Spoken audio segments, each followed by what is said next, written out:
the strongest date is 606. Muhammad only received revelation in 610. It gets even worse.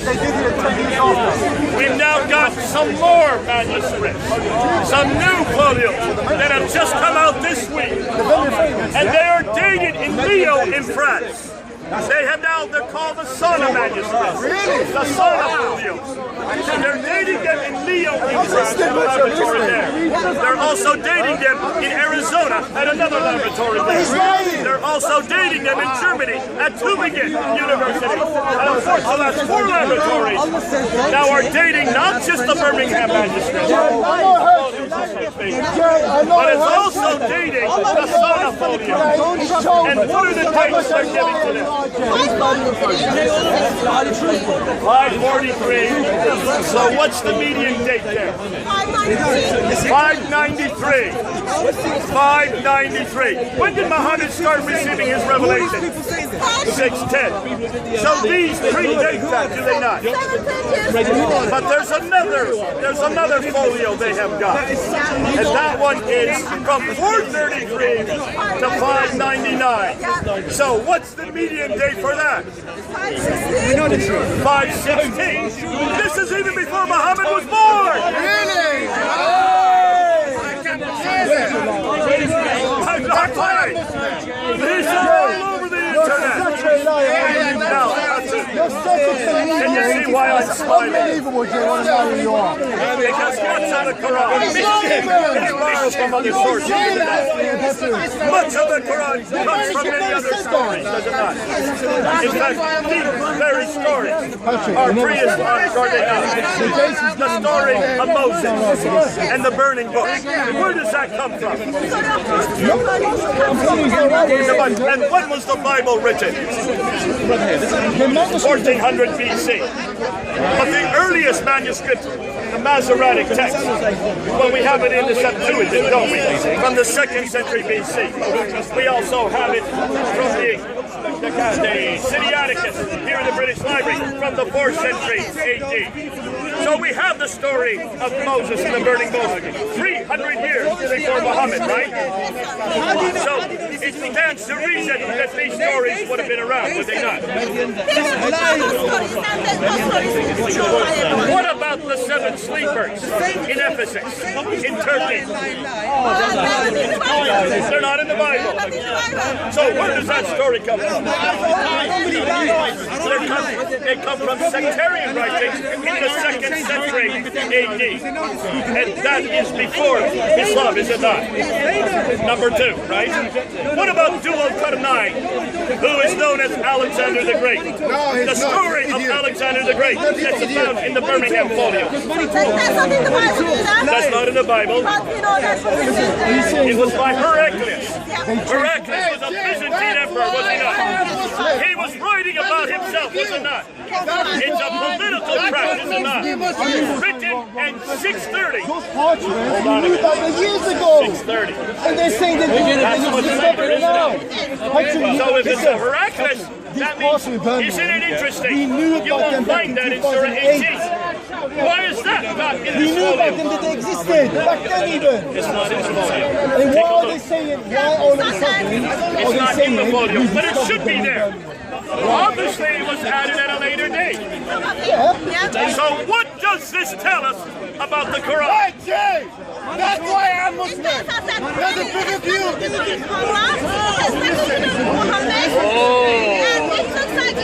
Don't bother about it. Don't give him It is borrowed from other sources. It does not have anything to do with God. It has nothing to do with God. It has everything to do with man. This is nothing more than man-made documents. And which man-made document? The story of Moses. By Moses. He wrote his own story, did he not? Yes, he did. The first 5 books of Moses. The story of Moses going to the burning bush. That we know is written in 1400 BC. Written by man, not by God. Inspired by God, but written by man. We know who wrote it. We know when it was written. it finds its way into the Quran, borrowed into the Quran, and look and see what these folios say. They say over and over again that Allah is God. Allah is God. Where does Allah come from? It comes from 2nd century. It's a Nabatean God. It's a pagan God.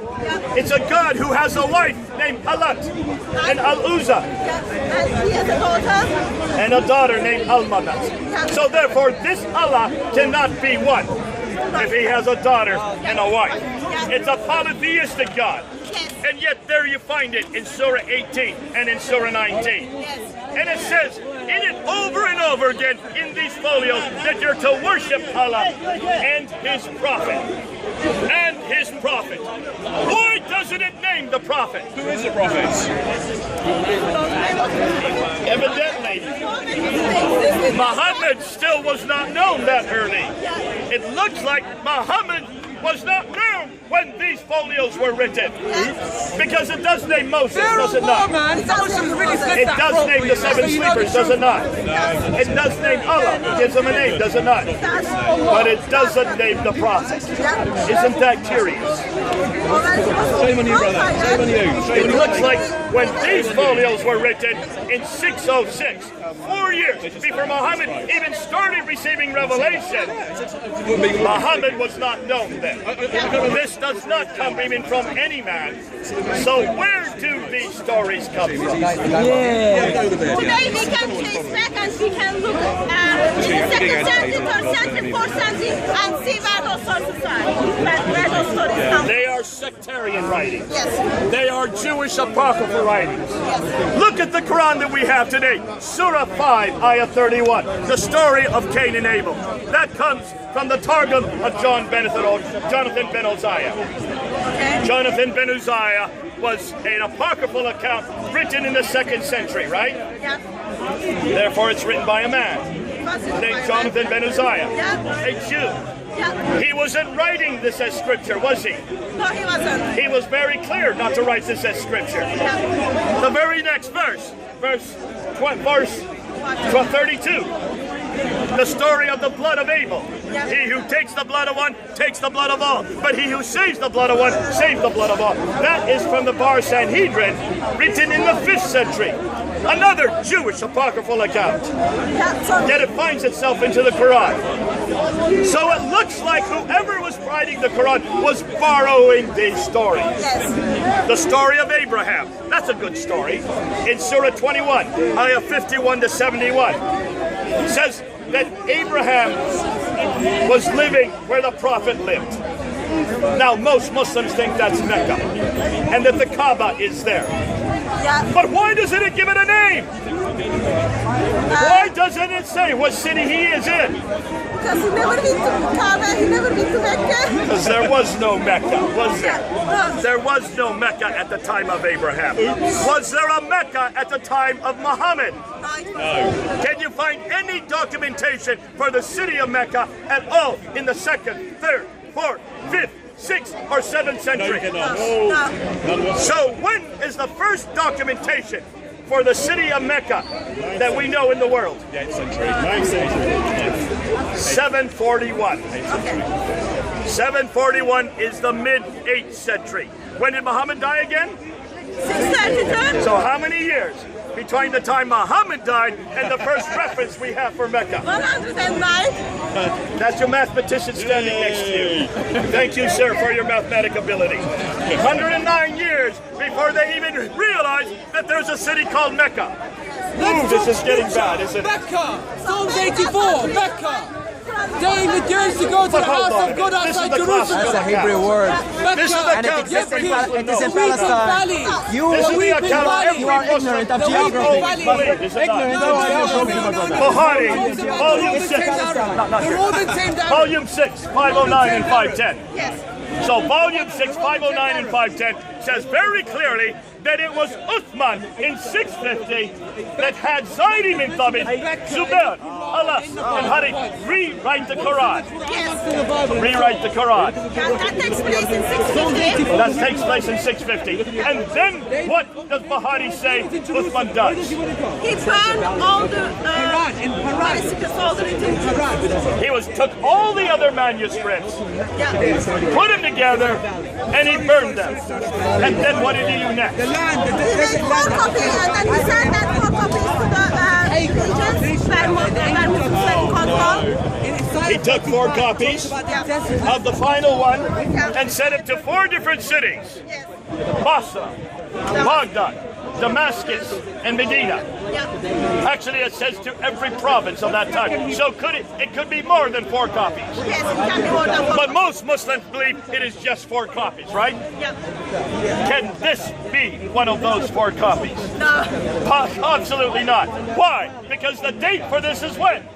Middle date is 606. 606. So this is The latest date is 646.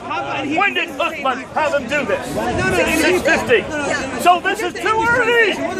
So this cannot be one of those 4 copies. Yes, it cannot be. Can you now see, Muslims, why we're asking you this question? So hold on then. That means this is in doubt. When was that written? The glory of Zion, Nabi of When was Qadr, this Isaiah written? 60. Who's Nabi of Qadr? 870. Who's Qadr? What is that? That's the late 9th century. The glory of How many years after the death of Muhammad did Al-Bukhari write down the story of the Quran? Isaiah 60 talks about Zion 240. Israel. 240 years this is written down. 240 years too late, right? It is too late. Absolutely too late. We've got the wrong story. And every Muslim has been reading the wrong story. But hold on a minute. It's 240 years too late. No wonder they have the wrong story. Bukhari knew nothing about these manuscripts. He knew nothing about these folios. And it's not just these folios. It's the folios that have been dated in Tübingen in Germany that are dating out from before the time of Uthman. The folios that have been dated in Lyon that are dated to 560 and 593. The folios that are now dated in Arizona. So that's 4 laboratories in Arizona, Lyon, Oxford University, and Tübingen University. 4 laboratories all dating these folios from before the time of Uthman. You Arab Christians. So what are we going to do with Al-Bukhari? They should be following you. You should be dressed like this. We're going to have to throw away Al-Bukhari, aren't we? We're going to have to throw away everything Al-Bukhari has been telling us about the Quran, about Muhammad, about how Islam began. We are going to have to throw it away and start from scratch. We're going to have to admit finally that this book, the Quran, right here, this book, the Quran, did not come from God, did it not? It could not have come from God. This book, the Quran, came from man, but not one man named Muhammad. Muhammad had nothing to do with the Quran. Oh dear. Now we're using the dates. And the dates are just now coming out this year, are they not? Yes. In 2015, we are finally getting the dates on the earliest folios of what Muslims believe is their Quran. Folks, this is not the Quran. This predates the Quran. Every one of these folios predates the Quran and even predates Muhammad. This is the Birmingham one we're showing you here. And the Birmingham one is dated from 568 to 745. 568 to 645, excuse me, 645. Uthman only created the Quran, only wrote the Quran in 650. These all predate Uthman. And the median date is 606. 606 for this folio, which means it's even before Muhammad. Well, here's the $1 million question. So when was the Quran finally written down? Let's go to the other manuscript, should we? You should come here a minute. And just hold on to me. Let's look at the other manuscript.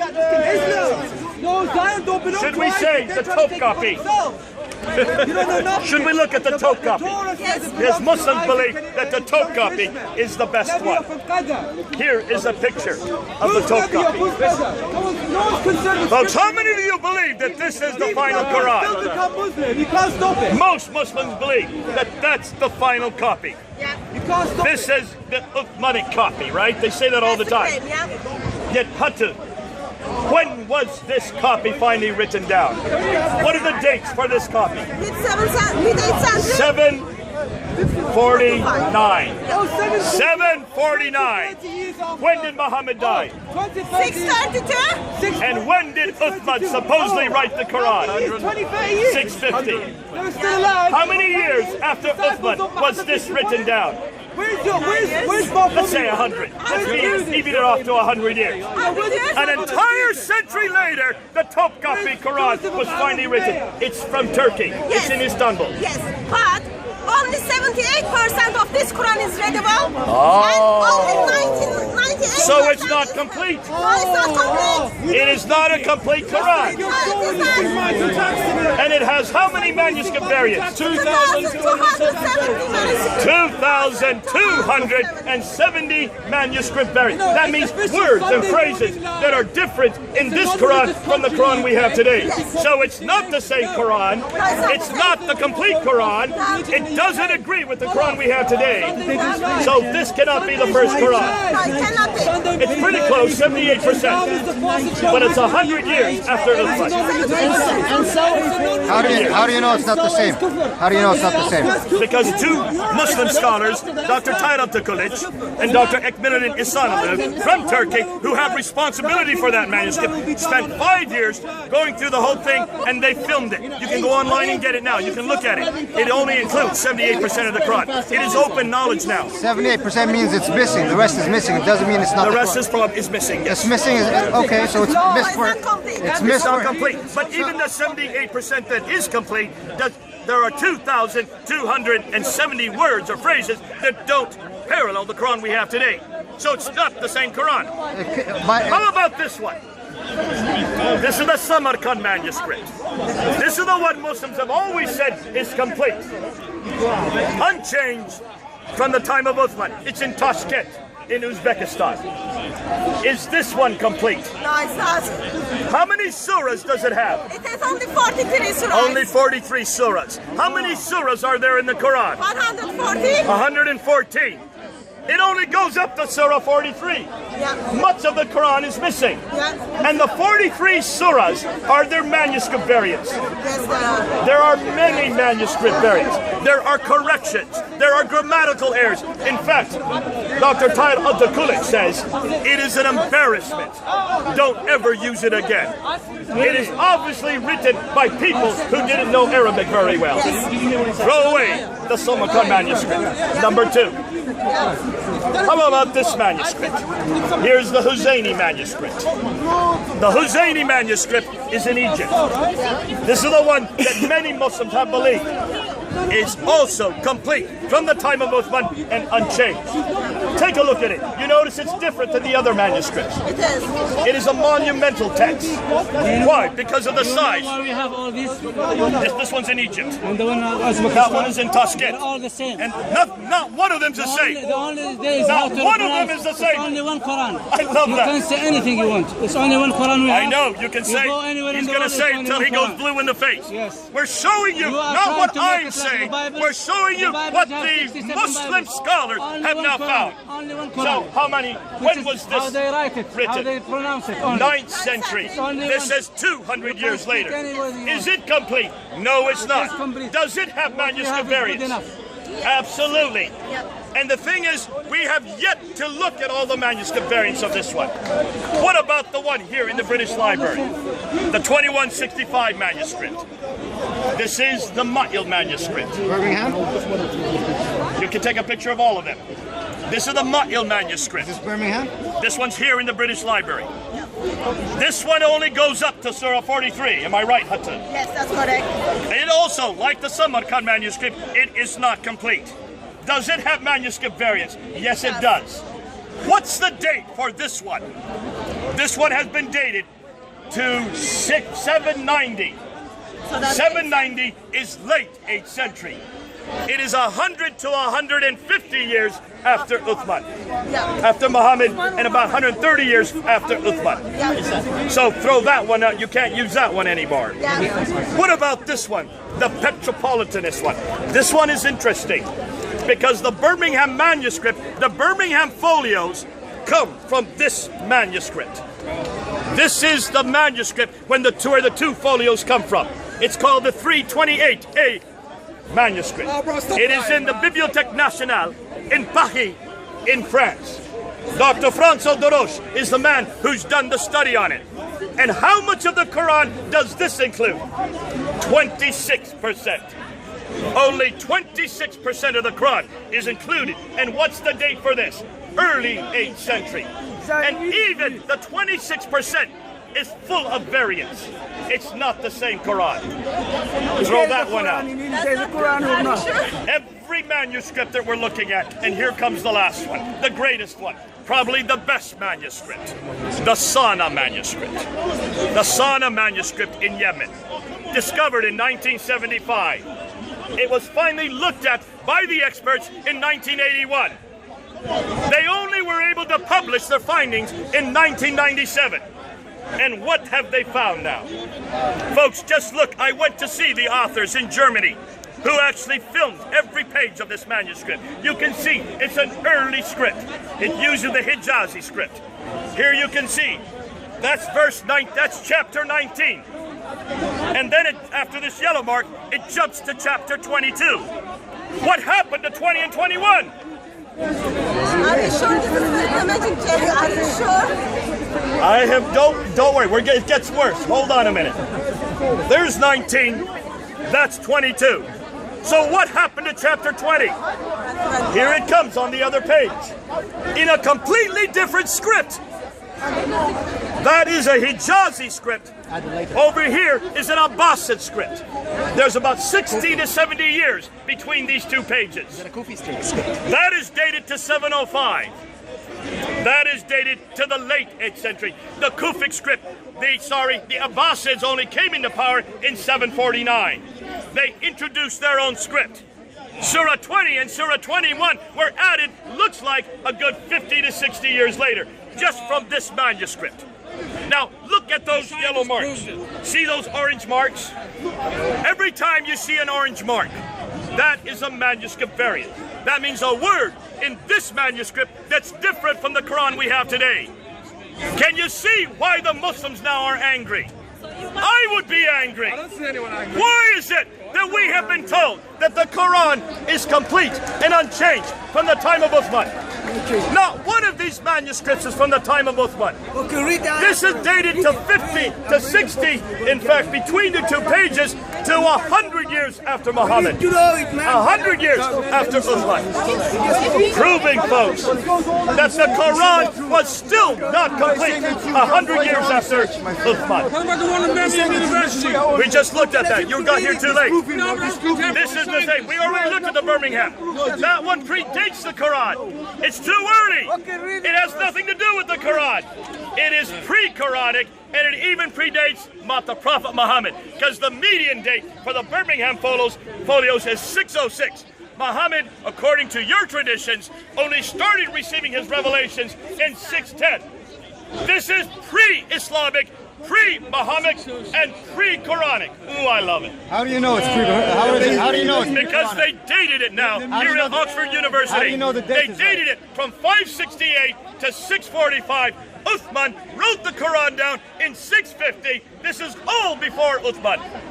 And what's even more exciting, the fact that the median date is 606, it's even before Muhammad. How do you know the date? Proving that the Quran is written by men. But folks, it gets even worse than that. We're going to show you now a new study. A new study that just came out last year. I looked at scholars. He's telling the truth. We're going to show you a study that came out by Dr. Dan Brubaker. So who wrote the He took 10 years. Who wrote the pre-Quranic version? We're going to talk. Weren't you here when we talked about it? Who wrote it? We know exactly who wrote it. Who wrote the pre-Quranic version? These are Jewish apocryphal writings. These are Christian sectarian writings written in the 2nd, 3rd, 4th, By 5th. who? 2 German scholars. Written by who? Jonathan ben Uzziah wrote Surah 5, Ayah 31. Bar Sinred, you'll find Surah 5, Ayah 32.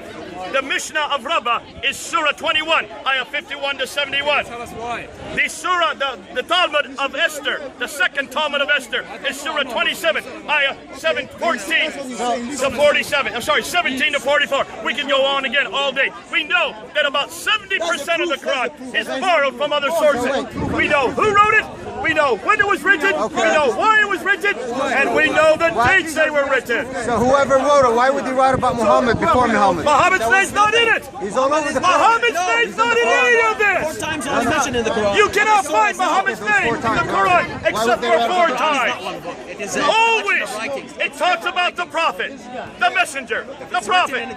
Why does it mention that this prophet is Muhammad? Look at your Quran and look at the Arabic and see if you can find Muhammad's name there. Yes, yes. Yeah, you can find Jesus' name, Isa, 93 times in the Quran. You can find Moses' name all through the Quran. So why can they not find Muhammad's name? Let's go on. So here we go. They did a study for 10 years. For 10 years they did this study. And it just came out last year. And they looked at the 10 earliest manuscripts. The 10 earliest manuscripts. Don't argue, because that's been recorded. The 10 earliest manuscripts that we found now for the Quran. And the man that did it, Hatun, what's his name? Dr. Dan Brubaker. And what did Dan Brubaker say? La ilaha illallah. La ilaha illallah. La ilaha illallah. La ilaha illallah. I can dance to that. But folks, we're going to get to Jesus next. Jesus is the one we do want to talk about. But before we do that, let's go back to this. La ilaha illallah. La ilaha illallah. La ilaha illallah. Jesus! Wait till you hear about Jesus.